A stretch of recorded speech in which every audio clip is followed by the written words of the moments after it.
Bruno itu leader, tapi pada saat dulu Bruno dibeli dari awal-awal kemudian main bagus dan sempat ada orang menyamakan dia dengan Cantona gitu. Gue bilang enggak, beda gitu loh. Jauh loh Bang. Jauh gitu loh. Bruno oke, bisa menjadi seorang pemimpin, tapi level pemimpinnya dia tidak seperti Cantona yang benar-benar disegani orang gitu loh. Enggak cuma temen tapi juga lawannya gitu loh. Bruno leader, dia kapten, fakta gitu ya. Tapi kan untuk menjadi pemimpin kan nggak cuma lu bisa jadi kapten, ada hal yang di luar itu kan. Edit nilai-nilai tambahnya tuh kan banyak gitu loh. Kalau Delit nggak lu usir ya Bang ya? Masih aman ya? Delit masih aman gua. Masih oke bagus. Masih oke gua. Itu aja gua Dalot nih. Garna sama siapa tadi gua bilang? Luke Shaw. Udah itu. Selesai. Kembali lagi di podcast bola teman-teman, dan sebelumnya ada Atta Halilintar. Selamat untuk Atta Halilintar, timnas Indonesia menang lawan Jepang Bang. Ya akhirnya 1-0 ya. Membalaskan kekalahan timnas sama Argentina kalah 4-2. Tapi kita hampir ngejar loh Bang. Kan 3-2 tuh babak kedua tuh. Tapi sayangnya kita udah ngomongin Argentina. Lawan Saudi Arabia kita menang. Betul. Menang. Jadi dan tiketnya alhamdulillah beritanya sold out. Beritanya rame banget, gue lihat di MNC-nya tuh, gue lihat gornya full. Dan memang ternyata pemain futsal kita walaupun tanpa diaspora jago-jago. Jangan dimulai. Gue cuma bilang sebenarnya tadi tuh stadionnya penuh karena Atta promo di sini kan gitu ya. Berarti cukup menjanjikan Kemal Sport sebenarnya. Gue belokin aja ini, jangan dipancing-pancing gue Mal, jangan Mal. Beneran bagus Bang mereka Bang. Dan itu si Argentina, maksudnya Argentina udah top notch lah. Lu lihat dribble-dribblenya emang ini orang gila-gila. Terus kita lawan Jepang bisa menang loh. Kemarin kita yang tim sepak bola kalah 4-0. Iya. Jangan mulai Bang. Berarti kita main di futsal aja udah. Iya kan? Gini deh, kalau yang mimpinya mau tinggi banget untuk fans daripada lu, ya kita nggak bisa lah. Kita memang tamat timnas senior ini emang kita cinta banget.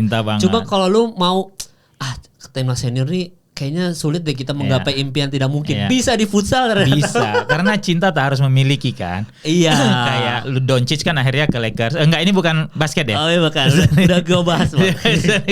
Ya intinya tuh kita tuh kalau ngomongin soal Doncic tadi, kita nggak bisa ngefans sama, kita tuh udah sulit ngefans sama satu pemain doang dan abis itu cinta sama klubnya gitu. Misalkan kayak lu cinta sama siapa yang kemarin, siapa sih, Verdong kan masuk tim Calvin terbaik Verdong, Belanda ya, Liga Belanda dia masuk tuh jajaran player of the week gitu Verdong. Nah kita nggak bisa tuh ngefans Verdong doang. Kalau kita cinta Indonesia udah nggak bisa. Kita emang kalau cinta Indonesia aja. Cuma kebetulan kalau mau ngomongin soal prestasinya, mungkin kalau lu tadi bilang Doncic datang ke Lakers bisa juara nggak Lakers gitu. Kayaknya tuh sulit tuh obrolan kayak gitu, kayak nggak mungkin nih, kayaknya nih kita agak sulit tuh ya Bang. Karena kalau dijelaskan dalam terminologi sepak bola, perpindahan Doncic dan ke Lakers itu ya kayak tadi gue bilang sama Kemal, ini macam Madrid era Galacticos, Florentino Perez datangin Figo, Beckham segala macam, tapi kemudian yang dilepas adalah seorang Claude Makélélé, penyeimbang lini tengah. Abis itu Madrid bengek itu di situ, hancur-hancuran gitu. Itu proyeknya tuh cuma dapat 1 La Liga kalau gue nggak salah, Beckham pas yang under Capello. Abis itu udah lu kombinasiin Doncic yang luar biasa, scoring segala macam sama LeBron, yang ada berantem nih rebutan triple double Mal. Iya, tapi nanti makanya itu dia harus diatur tuh, babak 1 LeBron dulu yang main, babak 2 Luka Doncic harus dia. Egonya mau nggak? Lengkapnya nanti di podcast basket ya. Nggak, tapi ada yang ngomong kemarin gini, kayaknya Bang Fu bisa nih jadi tamu podcast basket karena Bos, gue kan anak basket banget bos. Aduh, lu baru umur 4 tahun gue udah nonton USA 92 Mal. Siap, nanti gue kabarin deh Bang ya jadi tamu ya. Tapi ya itu kembali ke timnas Indonesia. Mungkin kalau kalian di senior ini prestasi yang kita nggak mungkin deh bisa kayak tembus 10 besar peringkat dunia atau nggak masuk Piala Dunia 25 besar tapi masuk perempat final misalkan, itu kayaknya nggak mungkin deh kalau timnas senior. Tapi kalau futsal bisa Bang. Bisa, proven bisa. Dia lawan Argentina tipis kayak gitu aja menurut gue udah betul itu udah sebuah kebanggaan kan. Cuma masalahnya kan mohon maaf, tanpa mengecilkan futsal, gue sendiri suka ya gitu. Orang kan jadi suka memandang sebelah mata. Seolah-olah ya mungkin gak seksi, exposure-nya tidak gede, segala macam bla bla, sehingga ya quote and quote dianaktirikan lah sebenarnya sama pemerhati sepak bola mungkin kan gitu. Itu menurut gua sebenarnya kalau dari sisi prestasi futsal itu dari zaman dulu lah, itu juga nggak jelek lah ya. Nggak jelek. Tapi kemarin tuh yang Four Nation itu sih lawan Argentina tuh gila itu. Pecah itu Bang, 1 gol teriak-teriak pas 3-2. Wah. Iya itu. Itu teriak itu. Argentina udah gemeter itu. Iya. Sehari men gitu. Gue sempat baca nih bang soal ini juga nih bang. Kiper kita sempat disalahin tuh. Ada soal kiper. Gue lupa tuh karena gue lihat highlight doang kan di yang Argentina. Jepang gue nonton setengah babak, si Saudi Arabia gue nonton sama Raden full. So ada nyalain soal kiper gitu. Ini orang bisa-bisanya nyalain kiper. Lu nggak berkaca sama Onana nih, bang. Lu bayangin bang, ini kenapa sih? Bang kan kiper timnas kita disalah-salahin nih bang soal pas lawan Argentina. Kurang bersyukur berarti Kurang bersyukur lu. Kurang bersyukur itu namanya. Lu mau kiper timnas futsal lu Onana mau? Emosi gue jadinya. Iya maksudnya lu MU kok fans MU kurang gimana lagi? Kurang apa cobaan gue tapi gue fans Napoli, Capolista bos. Oh siap, bahaya. Capolista Maradona bos. Stadium. Capolista bos ya. Gue fans Napoli sekarang, bukan AC Milan lagi, bukan MU gitu ya. Jelas dari jersey, dari jaket yang gue pakai. Iya. Onana itu adalah sebuah cobaan yang diberikan oleh Yang Maha Kuasa kepada fans MU. Oke. Dan berkah ataupun rezeki bagi fans yang benci sama MU. Karena bisa digoreng jadi engagement. Onana. Iya dong. Iya kan, tapi bagi fans MU dia tuh benar-benar bentuk cobaan. Lu bayangin ya, sempat ada 6 atau 7 clean sheet dia di awal musim. Sehingga dia memimpin Golden Glove gitu ya. Tapi kemudian balik ke setelan pabrik. Balik ke setelan pabrik itu yang gue gak ngerti. Aduh, golnya semalam tuh lawan Palace tuh di luar Maguire tidak mengcover si siapa Mateta gitu ya, karena kan tuh dekat banget. Maguire nggak siap jujur aja kalau gue bilang. Tapi ngelihat Onana lompat yang kayak Adul yang jadi kiper. Kayak Adul yang jadi kiper men gitu, gak nyampe gitu. Gue udah ya udah lah ya. Sekelas Onana loh ya kita ngomongin ini. Di Inter kan dia jago mal, itu mesti diakuin lah mal. Jago dia. Sampai final ini kan, Liga final Champions League kan gitu loh. Masuk kalau nggak salah team of the turnamen gitu loh. Iya. Sehingga dia ditebus oleh Ten Hag saat itu. Tapi ya balik lagi. Ini pada saat 2 musim lalu dia dibeli, dan ini gue udah bahas sebenarnya itu dari 2 tahun lalu gue udah bilang bahwa, atau 3-4 tahun lalu gue udah bilang bahwa bermain buat United itu bukan cuma skill yang dibutuhkan, tapi mental. Mental yang dibutuhkan gitu. Pada saat mental lu kuat, lu akan masuk ke lapangan dengan kondisi yang siap, fisik dan psikis lu, gitu loh. Iya kan? Sehingga kalau lu psikis dan fisik lu siap, maka lu akan sangat sedikit melakukan kesalahan. Karena lu akan fokus kan, konsentrasi, lu akan tahu timing lu kapan lompat. Bahkan, itu gol kalau nggak salah yang kedua ya. Gol pertama itu kan juga yang Euro yang lompat, yang timingnya salah gitu loh. Itu kalau lu nonton ulangannya ya, Euro itu lompat tapi nggak dapat. Nah menurut gua itu adalah timing yang salah pada saat lu lompat. Karena Euro itu cukup tinggi, sehingga pada saat dia nggak dapat, itu Mateta yang enak banget udah nerima bolanya kan. Ya udah clean, udah bersih gitu loh. Itu kalau gue bilang jadi sebenarnya bukan Mateta, siapa lah tuh yang nyundul di belakang Euro. Jadi balik lagi gue sangat gue sangat concern kepada mental pemain yang bermain buat United. Contoh terakhirnya Anthony. Match pertama main di Betis pakai nomor 7 bos. Man of the match. Gue nggak tahu ya. Lu boleh komen yang kalau nonton Betis main semalam ya. Lu boleh komen gitu ya. Tapi maksud gue gini loh. Kalau lu nonton mungkin Anthony ada bikin kesalahan 1-2, kita nggak tahu kan gitu. Karena gue nggak nonton ya Betis sama Girona kalau nggak salah ya. Gue lupa ya. Betis lawan apa sih semalam itu? Gitu. Gue sampai lupa tuh. Coba kita lihat bang ya. Betis lawan Atletico Bilbao.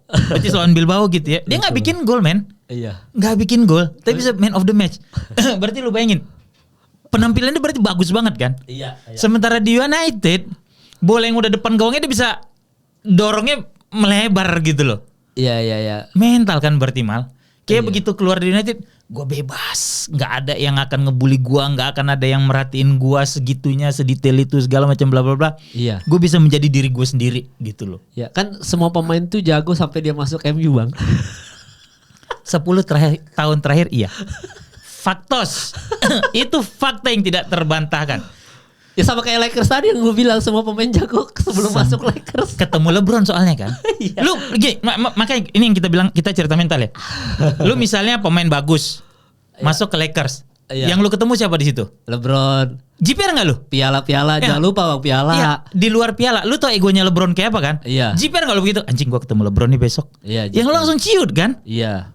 Gitu loh. Tapi mungkin tidak berlaku untuk Luka Doncic ya, karena Luka Doncic, ya mentalnya bagus. Kembali lagi kita soal Mbappe kemarin tidak berlaku untuk Mbappe ternyata. So far kan Mbappe mentalnya cukup teruji kan gitu. Dia bisa cukup konsisten lah musim ini kan. Iya. Doncic akan kita lihat setelah mulai lagi nih musimnya restart kan. Ini kan lagi istirahat kan, habis All Star kan. Lagi gitu injured. Ya. Nah, dan dia juga injured ya. Iya lagi injury. Pokoknya habis All Star weekend baru dia bisa main. Baru bisa main kan. Nah, maksud gua itu tadi tuh mental gitu. Pada saat lu bermain di you name it lah. Siapa ya? Alexis Sanchez waktu di Arsenal bagus banget gitu ya. Bagus, top score segala macam. Main ke MU bapuk. Yang cukup bagus Zlatan mal. Zlatan yang bisa konsisten. Cavani? Ya sama Cavani 2. Maksud gua itu pemain yang mental memang baik lagi. Generasi 90-an tuh kasarnya kan. Ya Cavani ya. Iya kan? Zlatan, Ibra itu yang mentalnya teruji men. Tapi sebut Pogba segitu bagusnya di Juve. Oke. Balik ke United. Bukan yang gak ada main bagus dia ya. Ada. Dia ada. Pernah satu match dia bikin 3 atau 4 assist. Gue lupa itu lawan apa gitu. Tapi pernah lah. Pogba itu juga pernah kok main bagus. Tapi kan lebih sering dia main dengan rasa malas, jalan kaki segala macam bla bla bla bla bla bla gitu loh. Tadi Alexis Sanchez. Kemudian Martial. Kalau Martial kan masih muda. Anthony deh di Ajax. Yang bisa terima bola lengket segala macem bla bla bla. Anak gitu. futsal banget tuh. Iya kan, bener tahan bolanya pakai tapak kaki gitu loh. Futsal. Dorong gitu ya kan. Yang kayak kita bahasa mata itu kan gitu. Nah, maksud gua ya itulah memang mental ini kan sangat berpengaruh pada saat apalagi isunya kan kalau berapa tahun terakhir ini kan dikit orang mental issue, mental health segala macam gitu ya. Nah, itu kayak diaminkan oleh mereka sendiri gitu loh. Sama pemain-pemain ini ya? Iya gitu, kayak Rashford gitu kan. Bahkan kalau lu nonton di overlapnya si Gary Neville, Carragher itu kan turunnya juga dia bilang sebenarnya ya udah bagusan lu pindah aja gitu. Karena kayaknya lu udah bukan nggak cocok sih. Mungkin lu nggak nyaman atau bebannya terlalu berat di pundak lu untuk main di sini gitu. Lebih kurang gitulah. Akhirnya kan Rashford pindah. Nah kita akan lihat nih bisa bagus apa dia di Aston Villa gitu loh. Iya kalau dia bagus, berarti kan udah statement bener ya, udah benar. Pada saat lu masuk ke United, maka ya itu kayak lu bilang sebelumnya udah lu simpan semua piala paling di AC Milan kan gitu lu bilang. Iya. Lu simpan nih semua piala-piala biar orang masuk kosong, tenang, tanpa ada intimidasi kasarnya. Iya. Kan lu masuk ke situ kan kayak gini lah Mal. Lu ngeband, terus tiba-tiba lu manggung di sebuah festival besar. Iya. Terus tiba-tiba lu berbagi changing room dengan Sum 41 segala macam. Jiper nggak lu pas masuk? Jiper bang, manggung bisa hancur itu gua. Nah, karena kepikiran kan? Iya. Tapi kan kadang-kadang buat tim kayak Milan atau MU ini butuh untuk mengingatkan bahwa kita pernah dapat trofi-trofi ini loh. Jadi pas masuk harusnya... berarti Arsenal nggak perlu ngingatin gitu karena nggak pernah dapat. Bang ini true story bang ya. Gue waktu itu pas ke London kan bang. Kan gue jujur aja gue ke semua lapangan. Tottenham gue main, Arsenal gue main. Chelsea lu datengin. Tottenham sama Arsenal gue nggak mau masuk. Karena kan udah stadion baru nggak ada historinya buat gua. Maaf ya. Kan ganti stadion bang. Dari Highbury kan. Dari Highbury ke Emirates kan. Kalau Highbury gua masih mau masuk bang. Highbury itu yang salah satu stadion paling intimidatif. Dia jarak penonton tuh deket gitu-gitu. Terus pendek lapangannya. Iya gua kalau Highbury gua mau masuk. Tapi kalau Emirates gua bilang enggak gua mau masuk. Di Stamford Bridge menurut gue masih autentik.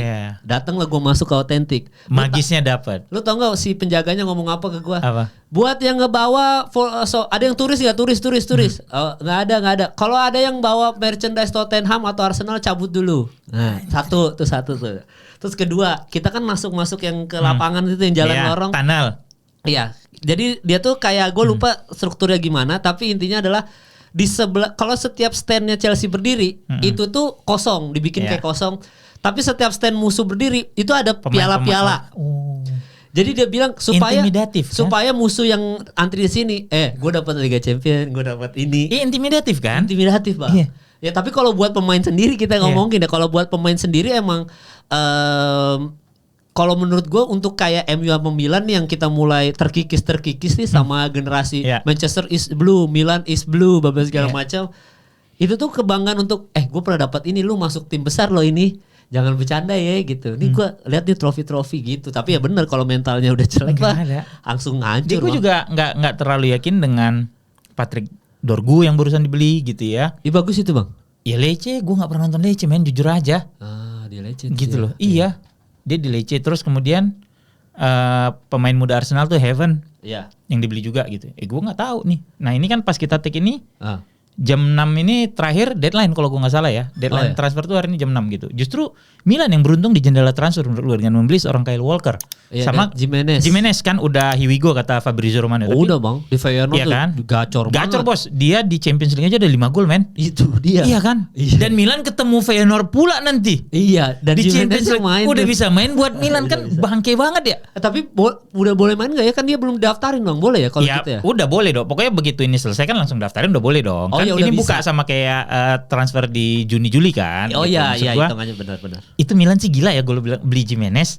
Terus Walker. Dan dia udah karena kan undian kan udah dari 2 minggu lalu mal. Iya. Ya kan undian udah dari 2 minggu lalu nih keluar. Milan udah ketemu Feyenoord langsung nge-approach anjing jadi gitu. Walker main juga nggak jelek loh semalam. Enggak ya pas kita walaupun gue nonton setengah babak doang karena ngantuk banget tidur gue asli. Iya karena pagi kan bang main. Jam 12 main ya. Iya si Kyle Walker emang ternyata kekosongan selama ini di bek kanan tuh diisi pas sama dia dengan mentalitas bos. Iya. Dengan pengalaman gitu loh. Dan silakan. Ya dan dia ini bang si Kyle Walker ini baru pertandingan pertama dia main aja. Iya. Dia udah bisa nyuruh orang. Iya. Commanding. Kalau Tomori kayaknya memang ininya dia juniornya dia lah. Pernah kan di Inggris gitu. Dia bilang kan dia sama timnas England tuh. Iya. Dia bisa ngatur-ngatur. Gini jaga-jaga dia bisa kayak kasih koordinasi. Commanding itu yang udah lama nggak ada di Milan loh. Iya. Terakhir yang gue ingat itu sih ini siapa mal? Romagnoli. Alessandro Romagnoli. Itu terakhir menurut gue back Milan paling commanding. Abis itu kan sama yang dari Denmark siapa kok gue lupa. Simon Kjaer. Kan dia nolongin si ini bang. Eriksen waktu Euro.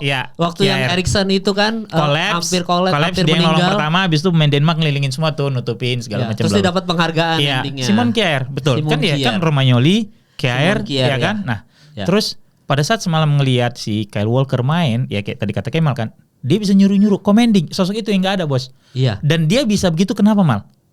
Kenapa? Pengalaman. Benar. Dia kapten juga di City. Iya kan? Ya. Terus di Inggris juga, timnas Inggris juga capsnya bukan 10-20 kali. Lebih. Okay. Dia juga udah juara Liga berapa kali. Juara Champions League juga udah gitu. Jadi pada saat dia datang ke situ dengan posturnya dia gitu ya. Orang-orang put respect on him gitu loh.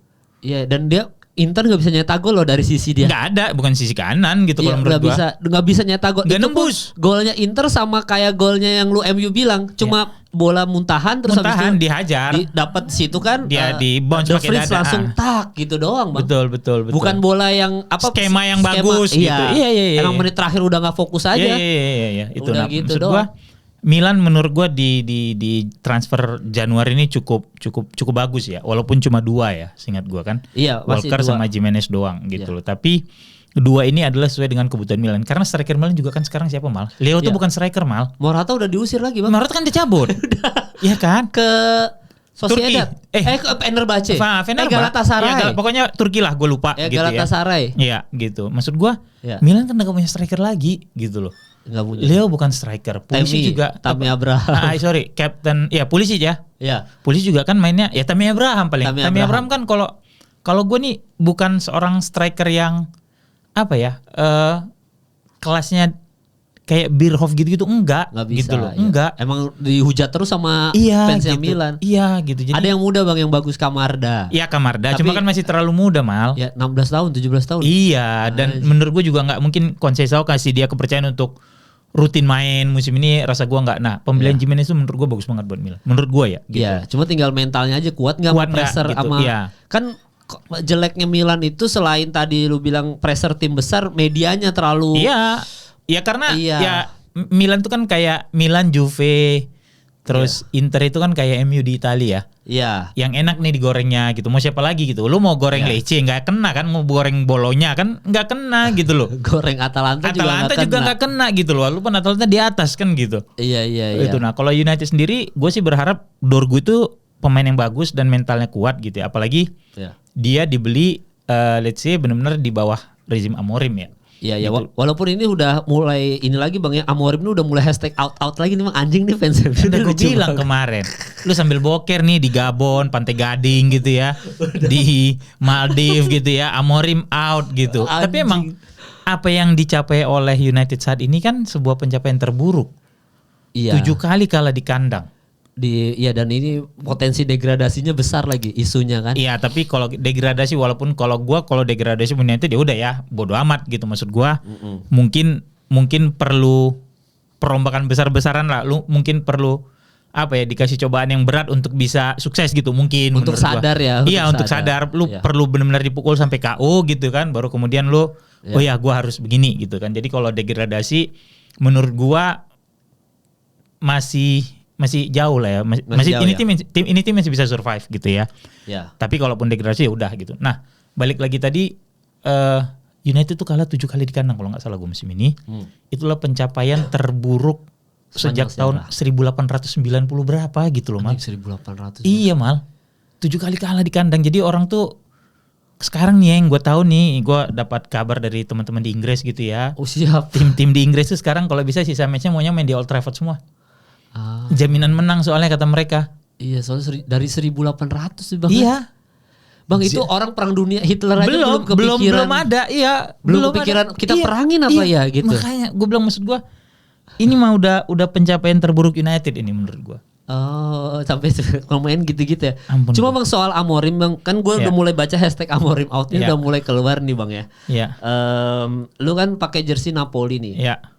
Napoli itu dia kemungkinan besar akan Scudetto juga musim ini gitu. Iya. Dan lu tahu kan pelatihnya siapa sekarang Bang? Napoli Bang? Lu tahu pelatihnya sekarang? Men, gue anak bola banget men. Okay. Udah pastilah pelatihnya itu Simone Inzaghi. Kan di enter. Conte bos. Nah, jaminan juara bos. Si Conte datang itu tuh di musim dimana Kvara kan cabut ke PSG. Iya. Terus Osimhen juga nggak ada. Osimhen tuh udah nggak ada kan di Napoli, udah nggak ada tuh. Iya. Kabar-kabarnya Osimhen udah mau dibeli sama Juventus karena Vlahovic udah mulai ini nih mau udah nggak betah. Kemarin bikin gol juga nggak selebrasi kan? Iya, udah mulai nggak betah nih. Mulai merajuk kayaknya. Juventus nih. Ya nggak apa-apa sih, Vlahovic masih bisa diincar tim Inggris nih, masih bisa tuh masuk kayak Everton. Tapi kalau Vlahovic pasti big market lah. Dia masih bisa diincar Tottenham, bisa yang kayak gitu-gitu Bang. Ya. Nah si Conte ini adalah salah satu contoh bahwa even Consecao juga untuk AC Milan adalah salah satu contoh mungkin ganti pelatih itu solusi yang benar juga gitu Bang. Ini kan Amorim ini kan pergantian. Oke, kita juga nggak semua orang bisa kayak Conte, nggak semua orang bisa kayak Consecao secara hoki. Walaupun Milan masih peringkat 7 sekarang di Liga Italia. Cuma jadi hashtag itu keluar, Amorim out itu terlihat masuk akal ketika gue melihat prestasi Napoli. Conte baru 1 musim dengan Napoli udah mau Scudetto lagi tanpa Kvara, tanpa Osimhen gitu Bang maksudnya Bang. Jadi ya gue nggak tahu ya maksudnya apakah memang hashtag itu it works. Iya, it works. Apakah memang penyakitnya bisa dipelatih juga atau gimana kan? Nggak, kalau United udah bukan di pelatih. Udah Glazer. Mau siapapun owner dan pemain-pemain yang menjadi manja di bawah rezim Glazer yang dibeli dengan harga mahal, dikasih gaji besar segala macam. Semalam tuh juga ada satu Dalot yang gue highlight adalah pada saat ada bola crossing dari sebelah kiri, dia bukannya lompat men, nunduk. Sementara lu main bola kan Mal, bola lambung tuh kalau refleks lu kan pasti lu mau lompat gitu loh. Even dapat apa enggak urusan belakangan gitu loh. Paling enggak kan lu mencoba mengganggu pergerakan yang ngejaga lu kan. Dalot nunduk men. Dalot nunduk men. Iya, dengar kabar Rizky Ridho aja ketawa Bang lihat Dalot. Nah, Rizky Ridho sensitif. Tapi Rizky Ridho aja ketawa lihat Dalot. Rizky Ridho sensitif. Bagusan Rizky Ridho daripada Dalot. Oh jauh Bang, jauh gila lu maksud gua. Ridho, jadi kalau di United itu udah bukan pelatih. Lu mau pelatihnya tuh udah dari David Moyes. Oke, gua nggak usah ngitung Moyes deh. Luis van Gaal, Mourinho, Ole, Ten Hag. Nistelrooy masuk nggak tuh? Enggak lah, 4 match gitu ya. Ten Hag, kemudian Amorim sebelumnya sempat ada Rangnick kan, Ralf Rangnick gitu kan. Oh iya. Maksud gua, ya penyakitnya sama, pemain-pemain yang underperform gitu loh. Garnacho semalam dari 7 kali usaha ngelewatin lawan, cuma 1 kali yang bisa. Dari 7 kali. Asnawi aja nggak bisa lewat bang. Makanya lu gitu. Asnawi aja nggak bisa lu lewat, men. Asnawi nih yang let's say pemain Asia ya, gitu, main Asia nih, tapi top ya level Asia boleh lah nih Asnawi kan gitu. Keren. Asnawi, ya kan, apalagi nih lu mau ngelewatin, ya udahlah gua udah nggak ngerti lagi udah. Iya. Nah tapi kalau misalkan lu berandai-andai kan lu tadi rombak total tim nih bang. Iya. Siapa aja kira-kira pemain yang lu mau usir dari MU bang? Lu sebutin. Dalot. Udah. Okay. Garna. Rashford udah. Oke. Satu lagi Luke Shaw sama Malaysia. Luke Shaw kenapa bang? Sebagai fans MU yang sangat paham, Luke Shaw ini adalah sebuah kasus yang unik. Oke. Cedera nih, lu tau Luke Shaw cedera kan? Berbulan-bulan cedera, lama cedera. Tiba-tiba waktu itu United mau beli Alex Telles. Sembuh langsung. Gacor mainnya. Telles jadi mendam. Ya makanya gue bilang ya kan? gacor kadang-kadang. Terus cedera lagi. Baru Telles bisa main, ya kan?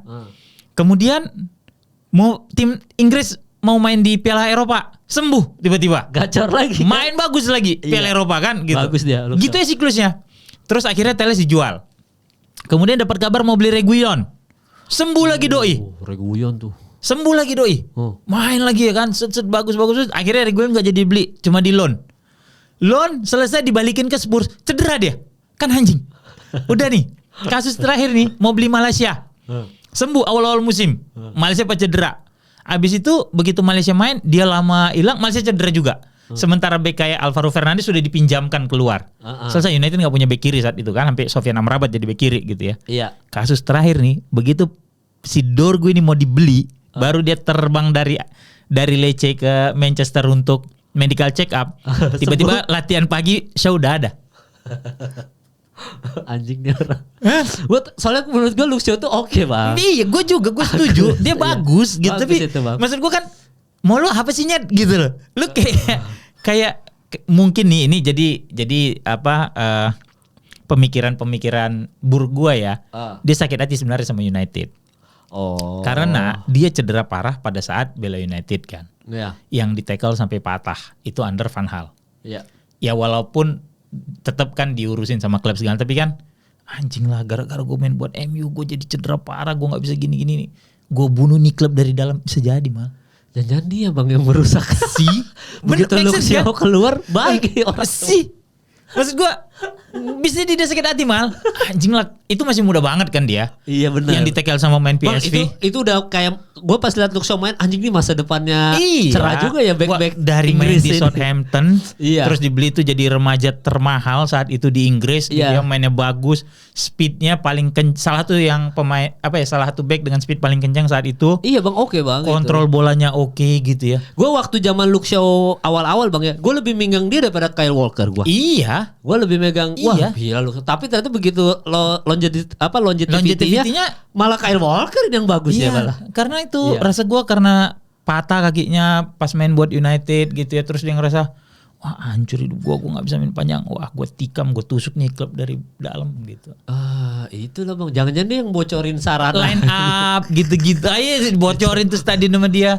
Luke Shaw kalau gue itu Dalot, Garnacho, Luke Shaw udah selesai. Udah itu ya. Rashford udah. Kalau buat Rashford gue sih berterima kasih atas apa yang dia udah kasih kan buat United, gol-golnya, asisnya dia gitu ya. Dia main dari tahun 2016 kalau gue nggak salah. Under Van Gaal, umurnya masih berapa? 9 tahun? Enggak, 18 tahun kalau nggak salah gue saat itu gitu ya. Sekarang umurnya 27 nih Rashford kalau nggak salah gue. Itu dia mentas gitu ya. Terus dia kan born and bred Manchester gitu dan sempat oke banget. Sempat bagus banget, tapi kan kemudian lu tahu hanya beberapa kalau lu nonton matchnya dia jalan kaki, nggak punya determinasi gitu. Jadi bagi gua mungkin dia beban di bahunya terlalu besar, terlalu berat yang dia nggak sanggup pikul. Gitu loh. Dia apa ya? Dia mekar di saat tim ini sedang terpuruk. Lu tidak punya rekan-rekan setim yang kayak dulu ada Beckham, ada Giggs, ada Keanu, Cantona segala macam bla bla bla yang bisa ngelindungin gitu loh pemain-pemain yang datang. Dia praktis nggak punya. Dia sempat punya ada Juan Mata, kemudian ada Ibra gitu-gitu ya. Terus siapa lagi tuh? Siapa lagi bang? Cavani gitu kan. Sempat lah ada Pogba juga, tapi menurut gua ini orang-orang yang gak sesolid kayak United di era itu gitu loh, dari 90-an sampai ke jauh 2000 jauh banget gitu. Jadi gue ngerasa pada saat ya lu lah Mal, kayak misalnya lu ngerjain sesuatu, kerja kelompok atau apapun, tapi lu ngerasa lu yang bekerja lebih keras, bebannya lebih berat di lu gitu. Sementara rekan-rekan tim tuh rekan-rekan lu yang lain seolah-olah lu yang gendong. Walaupun mungkin lu tidak marah ke mereka, tapi lu pasti akan ngerasa kayak anjing capek juga ya gue begini gitu loh. Sanggup nggak gue ya untuk project berikutnya begini. Mungkin kan akan muncul pertanyaan-pertanyaan kayak gitu di diri lu kan. Iya. Nah itu yang menurut gue yang ada di Rashford gitu loh. Sehingga apalagi waktu itu kan dia ada kegiatan lain di luar sepak bola kan yang kayak sempat mental health bang. Bukan dia yang mental health itu sih ini, yang mental health itu si Lingard.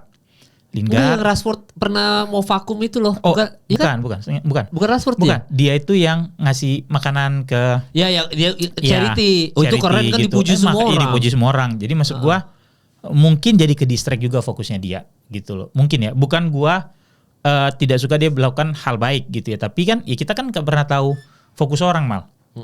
Gitu loh. Nah, jadi bagi gua Rashford harusnya dia bisa mencapai level di atas ini. Tapi dengan beratnya beban yang ada di pundaknya menurut gua gitu ya. Sehingga ya kayak tadi gua bilang kan, lu ngegendong nih kelompok belajar lu, terus aja project berikutnya pasti lu capek juga gue ya. Bisa enggak gue ya? Pernah enggak sih lu begitu? Ya pernah bang. Pernah kan? Jadi pusing sendiri mending kan. Gua nggak usah ngapa-ngapain. Bener kan. Akhirnya gitu loh. Jalan aja di lapangan. Jalan gitu. Bener kan maksud gue. Iya. Itu kan hal yang manusiawi gitu. Nah itu yang kalau menurut gue yang terjadi pada Rashford gitu loh. Nah perpindahan dia ke Villa, gue berharap dia dikasih kesempatan sama si Unai Emery gitu ya. Dikasih menit main gitu. Sehingga dia bisa mengeluarkan performa terbaiknya dia gitu loh. Walaupun dia sudah menjadi lawan bagi United gitu. Villa juga main di Champions League men. Iya benar. United enggak gitu loh. Justru lu naik kelas nih, lu punya panggung lebih besar lagi untuk membuktikan bahwa lu belum habis. Sebenarnya kalau gua yang harus Rashford lakukan adalah membuktikan bahwa dia belum habis. Gitu loh. Walaupun belakangan gue sering kecewa sama performanya dia gitu ya, tapi ya dia itu pemain yang bagus lah. Iya. Sempat kita suka gitu loh. Lawan Big Six tuh dia sering bikin gol gitu ya. Iya. Dia bikin gol ke gawang Arsenal apa Liverpool debutnya yang pakai sundulan segala macam gitu. Menurut gue itu sih. Iya, dan ini waktu kan gue sempat yang ke London itu bang, yang tadi gue cerita ke Stamford Bridge gitu kan. Kan gue nonton yang ingat gak gue kirim ke lu WhatsApp? Iya. Bang ada salam nih, terus gue videoin Rashford dari belakang lagi gocek-gocek. Anjing kata bang, anjing gak kayak mah. Tapi kan gue kirim itu dan gue nonton deket banget kan nonton mereka main di Wembley uji coba lawan Australia itu Australia, kan. Betul. Itu bagus bang Rashford bang. Emang iya. Gue bilang kayak lah kok beda sih sama. Terus kan ada yang komen tuh yang dari video itu kan lu gue upload tuh. Lu kok Rashfordnya mau lari nih gitu. Betul, bang. Berarti kan memang dia bisa sebenarnya mau lari. Balik lagi kan ya. Dia punya kemampuan dan bakatnya bagus kok gitu loh. Kalau nggak mungkin dia mentas di umur yang sangat muda di United. Bisa bikin golnya bagus kanan kiri hidup gitu ya, sundulan juga oke gitu. Dia punya bakat kok. Dia punya kemampuan yang menurut gua ya jauh lah di atas Lingard segala macam bla bla bla gitu ya. Cuma memang mungkin ya itu tadi mungkin psikisnya dia tidak siap gitu loh. Sama ya tadi gue bilang kan pada saat dia mekar di United tidak ada pemain yang ngejaga dia. Tidak ada pemain yang menurut gue nih ngebimbing.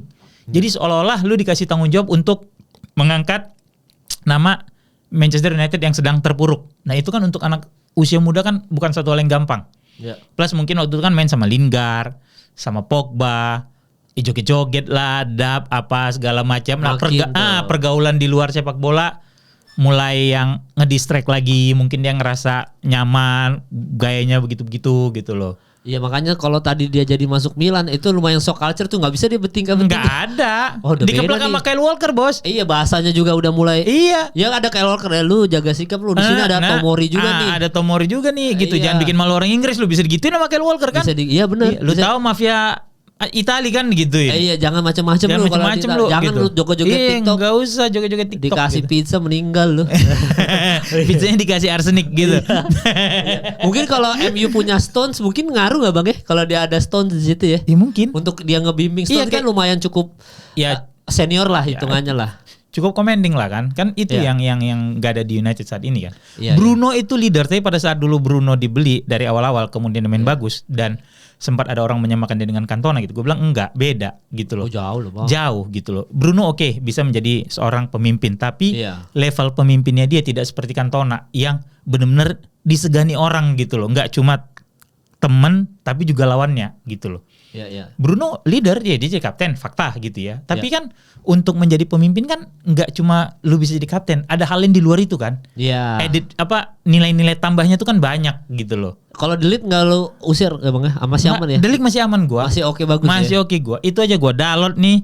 Garna sama siapa tadi gue bilang? Luke Shaw. Udah itu. Selesai. Semoga manajemen Glazer bisa mendengarkan ya. Iya, Onana juga udah nggak apa-apa. Sekalian ya. Onana ya 50-50 lah, mau dibuang silakan, enggak juga ya udah gitu. Tapi ya lu perlu cari satu kiper bagus lagi gitu. Mau nggak mau ya Bang. Iya dong. Siapa impian lu Bang? Sebelum kita bahas terakhir Liga Champions nih Bang. Impian lu siapa Bang? Kiper ya saat ini ya? Iya, yang oke. Menurut tuh udah kayaknya bisa nih ancang-ancang. Kalau di Premier League dah yang lu enggak, gue sebenarnya aduh kok gue lupa. Nico Kovac apa siapa gitu ya, kiper cadangan United yang dijual ke Leverkusen. Itu bisa tuh ya? Iya. Bagus, itu waktu pramusim tuh gue sempat berapa kali komen gitu ya, bagus. Cuma gue lupa namanya sekarang siapa ya, aduh. Oh itu adalah tuh pokoknya ya, kalau lu ingat lu boleh komen nanti. Itu bagus gitu, gue suka. Itu suka ya, suka ya. Mending dari Republik Ceko kalau nggak salah gue. Oh itu, jadi semoga didengarkan oleh manajemen. Menurut gue ambil Donnarumma Bang dari PSG. Aduh, mata duitan men. Iya anjing, gue benci. Makanya. Gue sebagai fans Italia dan Milan kita buang pemain toksik, lu datangin pemain toksik satu lagi sama aja lah. Iya. Kayak ada isu Pogba mau balik, anjing lah, apaan sih nih dalam hati gue. Iya, dia kan seneng tuh mau main sama Messi, Neymar. Makan tuh nggak ada Messi, Neymar, Donnarumma lu anjing. Jadi apaan lu sekarang di situ ya kan? Iya, nggak ada spotlight, nggak ada berita. Iya, nggak ada berita lu. Gitu. Padahal udah bagus-bagus lu mentas dari junior Milan apa segala macam gitu. Nggak bersyukur Bang. Iya betul. Untung Mike Dinyong oke. Ngingetin Bartes. Ya. Mike Dinyong kayak Fabian Bartes Bang, kecil. Gesit gitu ya. Dan ini sesuai tadi pembahasan kita di luar, terakhir sebelum kita udahan nih Bang. Liga Champions lu menurut lu gimana nih Bang, table yang baru ini? Lu excited nggak Bang? Enggak. Mesti gue biasa aja. Oke. Nggak excited, orang nggak ada MU. Ya enggak kan. Kalau itu ya nggak bisa didebat. Gitu nggak bisa didebat kalau itu. Nggak, tapi kalau gimana lu skema baru ini? Apa ya? Skema baru ini kan sebenarnya buat pemain lebih capek mal, karena kan lebih banyak matchnya kan. Iya. Jadinya ya gitu. Iya. Tapi dari sisi apa kan UEFA itu kepengen pemerataan sebenarnya. Supaya tim-tim yang kecil segala macam punya kesempatan yang sama segala macam. Ini UEFA apa Prabowo Bang pengen pemerataan? Nanti gasnya nggak ada. Oh iya salah. Kan pengen pemerataan. Iya maaf Bang. Oh ini UEFA ya. Mancing-mancing Kemal Palevi. Nggak ada amat tipis-tipis aja. Soalnya bahasa lu pengen pemerataan. Aduh joget nih gua. Oh, iya. Terus Bang. Nggak itu, jadi maksud gua kalau skema yang baru sih sebenarnya menurut gue cukup rumit ya. Iya, gitu. Lu udah 8 lolos, terus ada 16 ada lagi. Ada playoff lagi gitu ya. Menurut gue cukup rumit. Playoff tuh home away, enggak kan? Tetap home away. Oh tetap. Home away lah tetap gitu. Capek juga ya. Makanya kan gue bilang, jadi matchnya lebih banyak kan sebenarnya gitu. Ini kan udah skala kecil dari Super League sebenarnya ya. Nah, mirip-mirip. Tadi baru gue bilang Bang, sebenarnya UEFA ini ngambek kan, Super League tidak disetujui, petisi tidak ditandatangani. Ya, bukan UEFA-nya yang ngambek, klub-klubnya kan.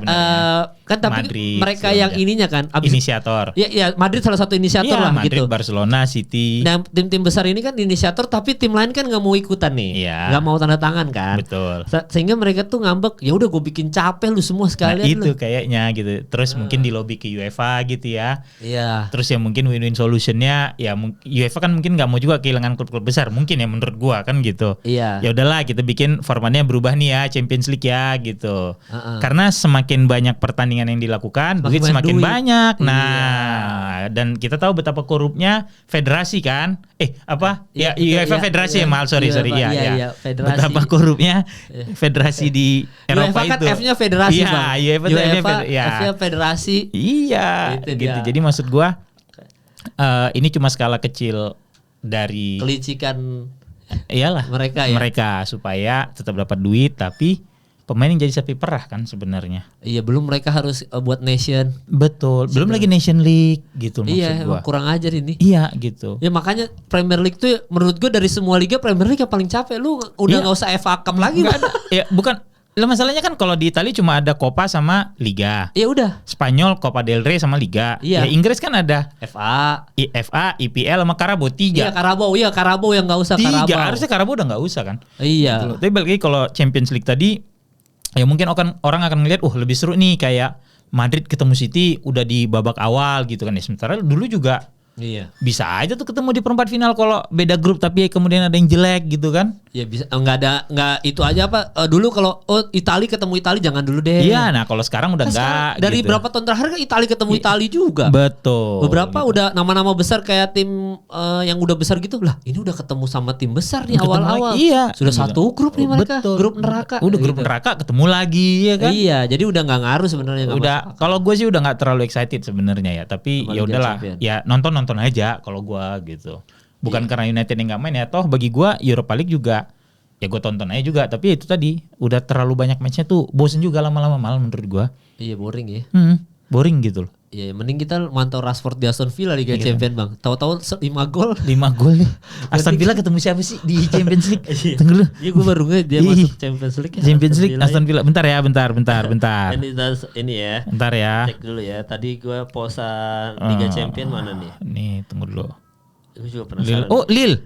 Aston Villa ketemu Lille. Bisa menang bang? Bisa ini. Kalau Aston Villa ketemu Lille nanti lawannya antara klub Brugge lawan atau Atalanta. Iya, bisa. Iya, masih bisa kemakan lah sama Rashford yang gini-gini mah. Iya, dan bayangin Aston Villa itu lolos langsung 16 besar. Langsung 16 besar United. Ya United lolos juga sih 16 besar. Cuma kan Europa League main kasta kedua gitu loh. Iya, makanya jadi ya kita lihat nanti gimana.